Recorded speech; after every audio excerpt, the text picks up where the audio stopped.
Hello and welcome to AviaDev Insight Africa, the podcast offering a window to the world of African aviation with your host, John Howell, CEO and founder of AviaDev Africa. Today, we're heading to the home of AviaDev Africa 2023, namely Nairobi, Kenya. Nairobi is home to a long-term partner of AviaDev, which is Kenya Airways, an airline that plays a vital role in keeping Africa connected both within the African continent and also to the wider world itself as well. In the last month, there's been some really exciting announcements, especially from a new route perspective and especially from an African perspective. These include a 4-weekly flight from Mombasa to Dubai and a twice-weekly Accra Dakar flight. So to discuss these new routes and what they mean for the airline and Africa as a whole, I'm joined by Martin Gitonga, who is the Head of Network Planning and Alliances at Kenya Airways. So welcome back to the podcast, Martin. Thank you, John. Happy to be here and looking forward to AviaDev Africa in Kenya. Yeah, we're so excited to be coming to Kenya and so excited to be working with you and the team as well. And we got 6 months to prepare. So I'm looking forward to coming to visit in January. But while we're still in 2022, let's sort of have a look at this year, because it's obviously been a crazy year in terms of 12 months ago, we were just in the grips of Omicron and everything else. How would you sort of rate 2022 overall? Is it broadly in line with expectations? Did you not know what to expect? Like, how's it been from a KQ perspective? Yes, thanks, John. In aviation, and I guess Kenya Airways, 2022 has been a fun journey with crazy ups and downs.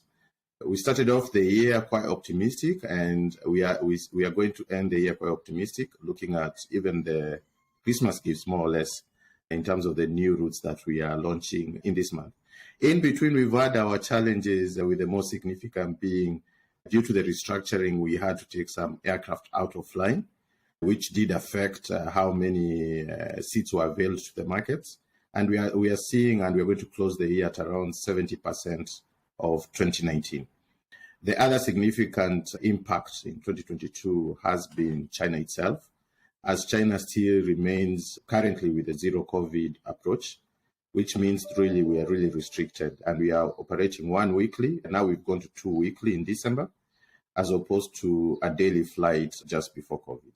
So we've had those challenges, and I'm sure also the industry action from our pilots didn't help.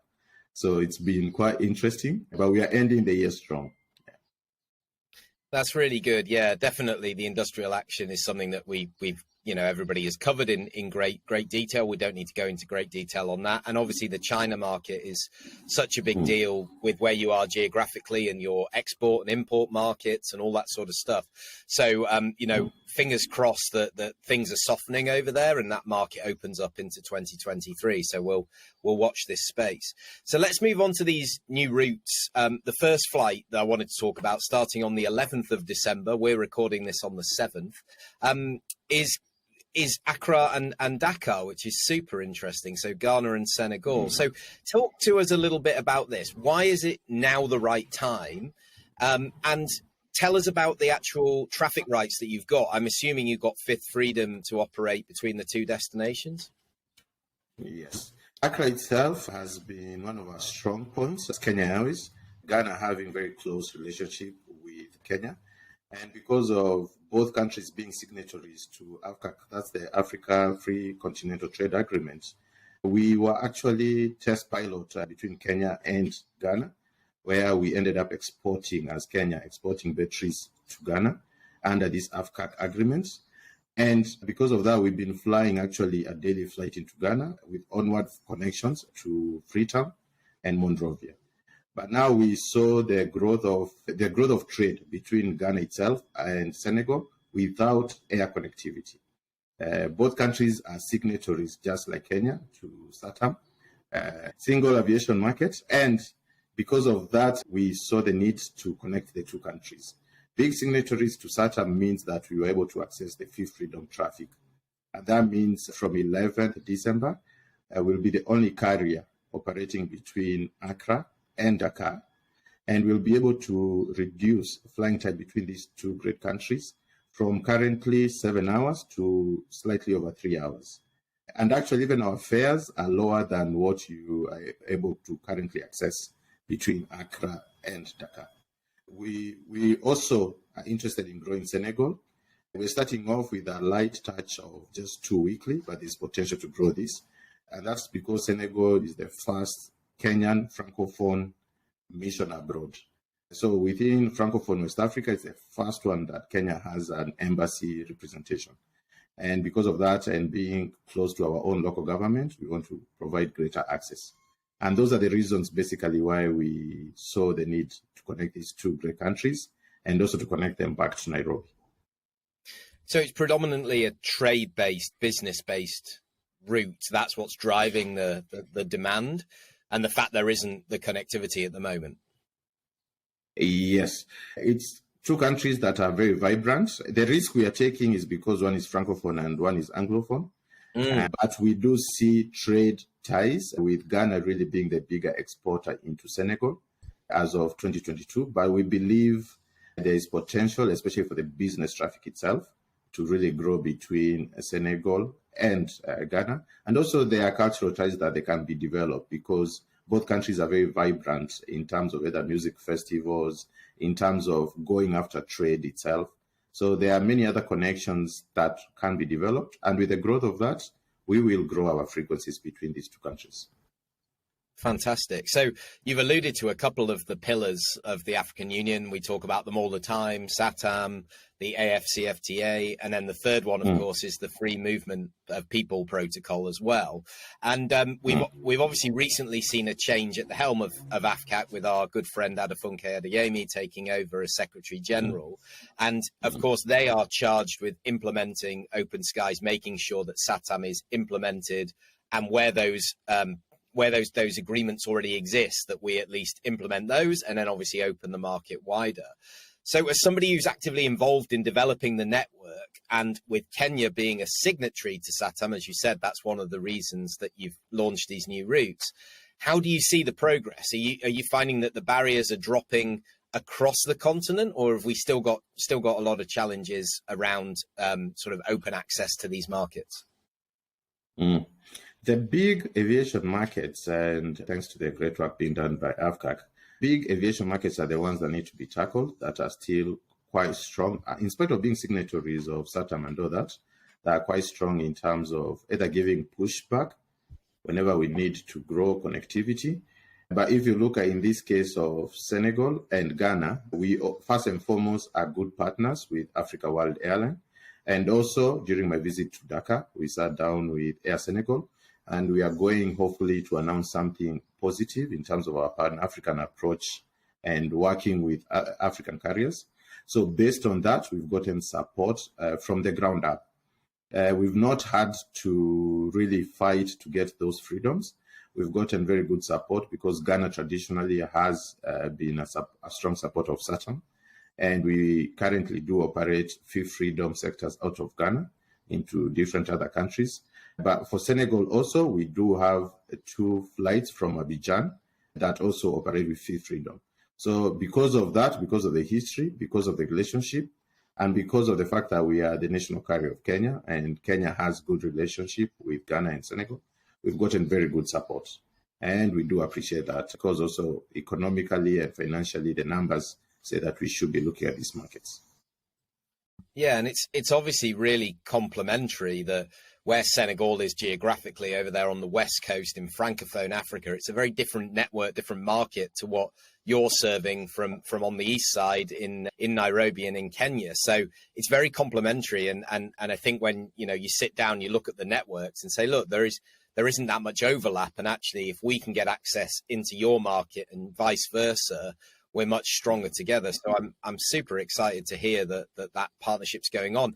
I wasn't really that aware of the Senegal-Kenya ties because it's not obvious, one being Anglophone and on the east, and one being Francophone and being on the west side. But that's a really exciting proposition to keep an eye on.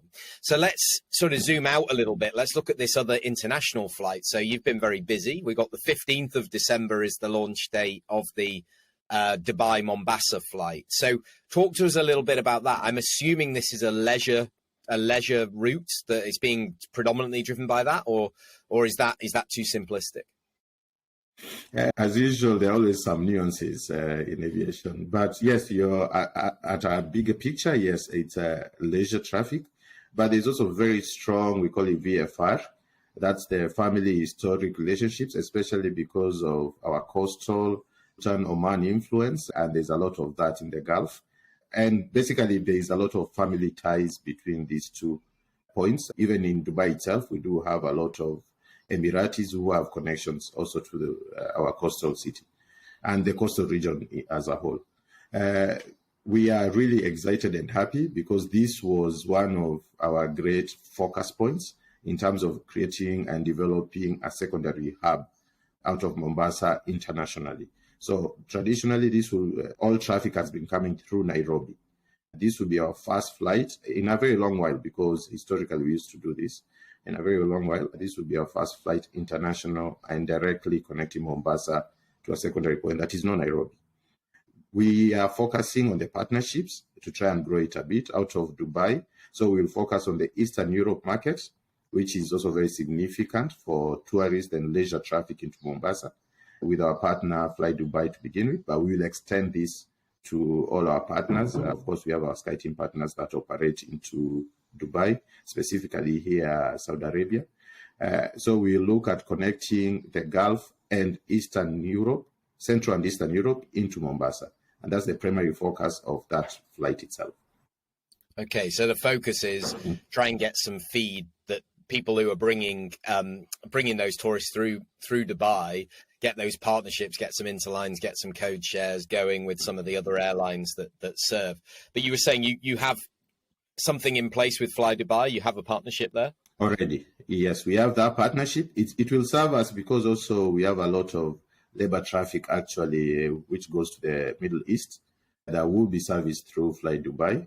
Fly Dubai also will offer most of Eastern Europe points of interest that traditionally we've had a challenge accessing out of Nairobi, simply because we do not have very strong either partners or even SkyTeam partners operating to that geographical part of the world. So Fly Dubai is going to be able to give us direct access via our flight, the 4 times a week via Dubai. Fantastic. Well, I was in Mombasa in March this year, and what a beautiful place. It was my first experience, and I had a wonderful, wonderful time. And I think to have this, not twin hub strategy, but obviously it's a different market for Mombasa than it is for Nairobi. And, connecting that to the world as well, I think is really, really laudable. Yeah, no, it creates actually, because you did speak a bit on the twin hub, it creates a bit of complexity because we are traditional hub and spoke, everything coming via Nairobi. But COVID taught us that we need to be a bit more agile in terms of how we think. And some of these complexities are welcome because we want not just to build back, but to build back better. So if we're in a position to support our country better by giving the hoteliers direct access and some of the produce in terms of either the seafood access, direct access, because all these are time bound and you do not want to necessarily always create the complexity of bringing it via Nairobi. So it creates a bit of network challenge, but we are up to the task. Yeah, absolutely. And that lends us quite nicely to the question about cargo. Obviously, Kenya's got some really high value exports, the flowers, the seafood, like you say, from different parts of the country. Did that play a huge part in these network planning decisions as well? It's very much cargo's becoming, when I was talking to Cape Town the other week, they were saying it's way more higher up on the agenda now. When we talk to airlines, we have to do the homework on the cargo benefits, and also cargo never complains, right? It's quite stable, and if it's a regular product, then obviously it doesn't complain, it doesn't vote with its feet. So is that becoming more and more important post COVID? Actually, it's part of the new expansion and growth strategy. Everywhere where we are looking to grow, cargo has become a central determinant in terms of the type of equipment, how many frequencies, what connections you need. You're saying it doesn't complain, but something like seafood, if you don't deliver it on time, the consumers will complain.